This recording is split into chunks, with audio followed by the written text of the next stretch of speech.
Thank my friend and colleague from Alabama for his very important remarks. I rise to oppose this amendment.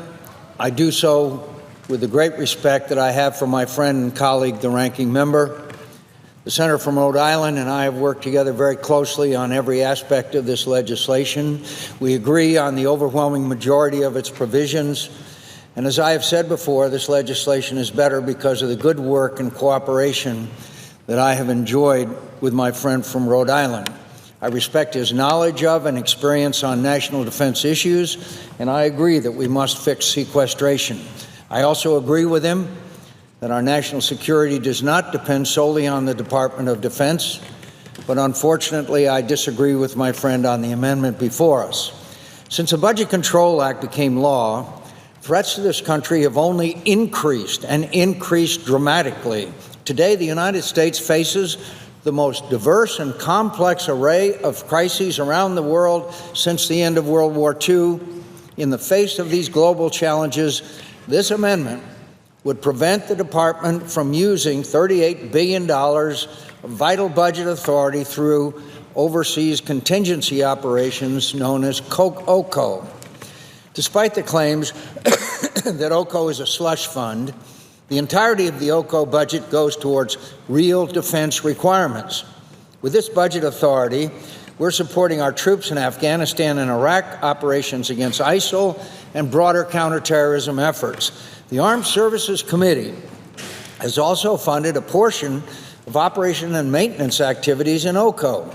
These activities are directly tied to supporting our operating forces. They pay for training, transportation, fuel, and maintenance of our combat equipment. These budgetary lines pay for the readiness of our active force and directly support our ongoing military operation. It would be a disaster if this $38 billion is removed from what we are trying to achieve in this legislation. And that's why it's not surprising the President himself has requested OCO funding for the exact same activities.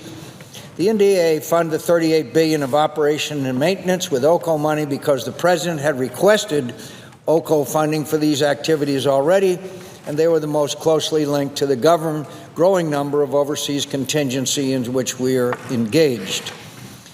To reiterate, I agree with Senator Reid that we must absolutely fix the Budget Control Act, and finding a bipartisan solution to do so remains my top priority. But in absence of such an agreement, I refuse to hold funding for military hostage, leaving defense at sequestration levels of spending that every single military service chief has testified would put more American lives at risk of those serving in the armed forces of the United States. We cannot do that. We cannot add greater danger to the lives of the men and women who are serving in the military, and this amendment would do that. The NDAA is a policy bill. It can't solve the Budget Control Act. It deals only with defense issues, and it doesn't spend a dollar. It provides the Department of Defense and our men and women in uniform with the authorities and support they need to defend the nation. The NDAA is a reform bill, my friends, that will enable our military to rise to the challenges of a more dangerous world. It tackles acquisition reform, military retirement reform, personnel reform, even commissary reform, headquarters and management reform. The list goes on and on.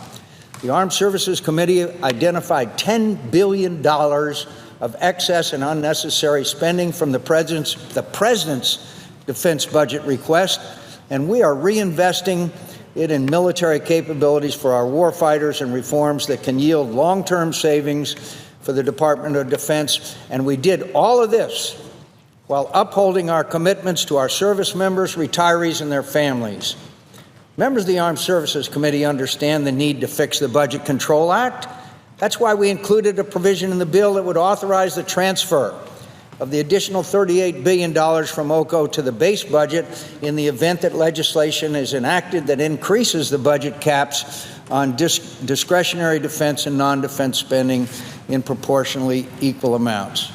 This was the product of a bipartisan compromise, and it was the most we could responsibly do in the committee to recognize the need for a broader fiscal agreement without denying funding for our military.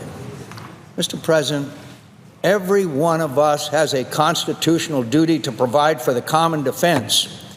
And as chairman of this Armed Services Committee, this is my highest responsibility.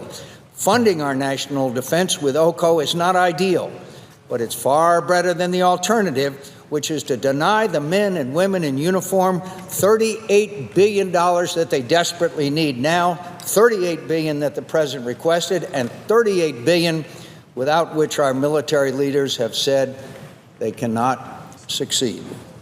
Regrettably, this is what this amendment would do, and I oppose it.